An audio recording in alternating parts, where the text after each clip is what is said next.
A palavra de hoje me fez lembrar muito a minha infância, sobretudo o Evangelho. Jesus diz assim no Evangelho: não jureis nem pelo céu, nem pela terra, nem por vossa cabeça, porque você não pode nem tornar branco um fio da sua cabeça. Você não deve jurar, seja o seu sim, sim e o seu não, não. Nossa, como na infância eu errei e pequei e falhei.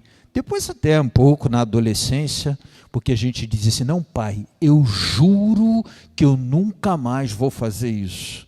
Tinha até uma história da rapaziada de dizer: eu juro minha mãe mortinha. Não sei se o pessoal, quem lembra disso, tem mais de 40. Eu juro minha mãe mortinha que isso não vai acontecer tal.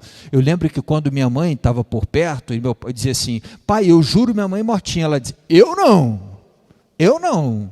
Jura por outra pessoa, por mim não, né?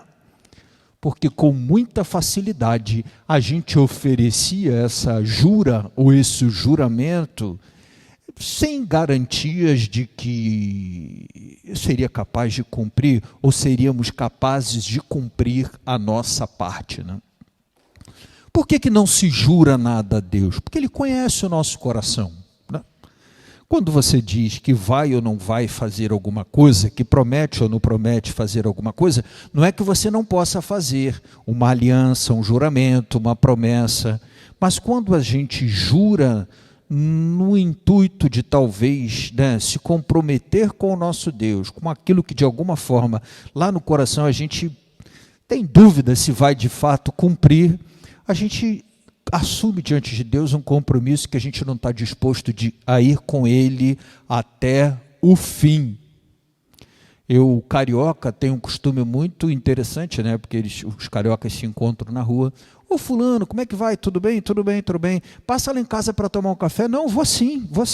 E você, quando puder, dá uma passadinha. Não, vou sim. Os dois já sabem que nenhum dos dois vai. Mas ele diz: não, vou sim, pode deixar que eu vou passar lá. O outro: não, tudo certo, vou lá sim, pode ter certeza e tal. E às vezes é uma conversa de gente, parece que não se trata de sinceridade, mas se trata um pouco de como a coisa, né, é cultural, né? A gente diz que vai sabendo que não vai, diz que vai passar, diz que vai, né? A gente diz que vai numa festa, vou fazer uma festa, vai lá. Não, pode deixar, vou passar lá. Se der, eu dou uma passada lá. Mas às vezes esse se der, eu passo lá, é de quem já sabe que não vai dar para passar. Mas diz: se der, eu passo lá.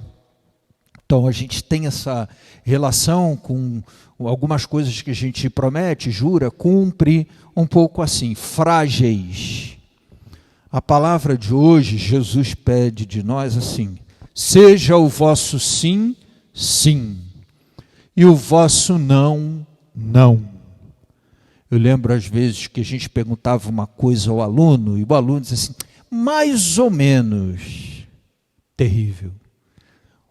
Radicalismos à parte, naturalmente, né?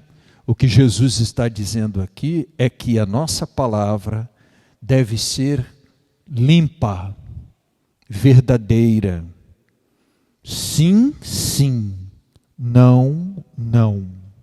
Se eu não sei se é sim ou se é não, a gente diz: ainda estou em discernimento acerca do sim ou do não. Mas não se deve dizer sim na incerteza, e nem se deve dizer não na incerteza. Mas ao se dizer sim ou não, diga com firmeza.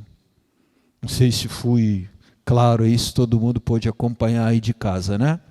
Se é sim, é sim. E aí eu vou com ele. Se é não, é não.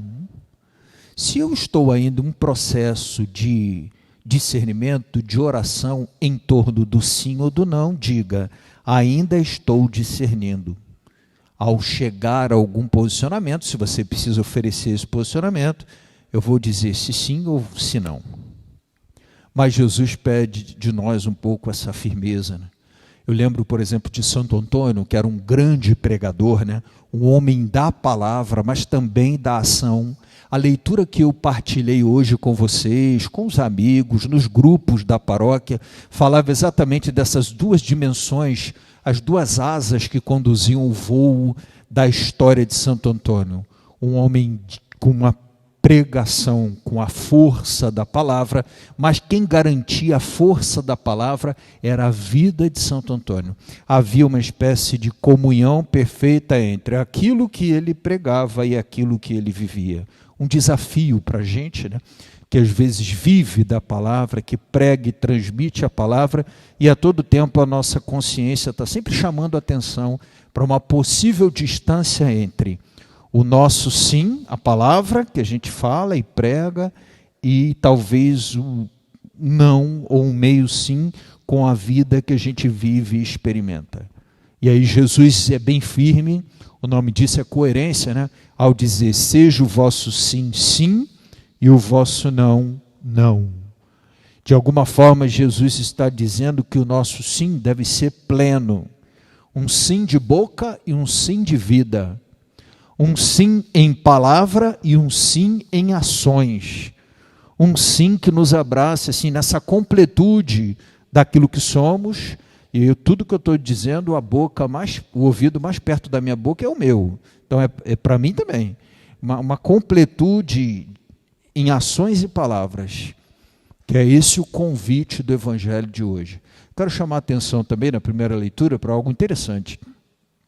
Nós temos acompanhado o profeta Elias, né, um profeta tão poderoso em palavras e em sinais, né?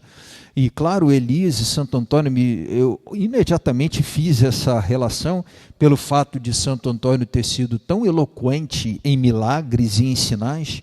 Quando a gente vai lá na igreja de Santo Antônio, em Portugal, observa os relatos, escuta. Era uma coisa muito bonita, né? O povo português abraçou Santo Antônio, e Santo Antônio é aquela coisa do o grande pai espiritual, né, vamos dizer assim, né, o patrono, padroeiro, que abraçou os portugueses em Portugal.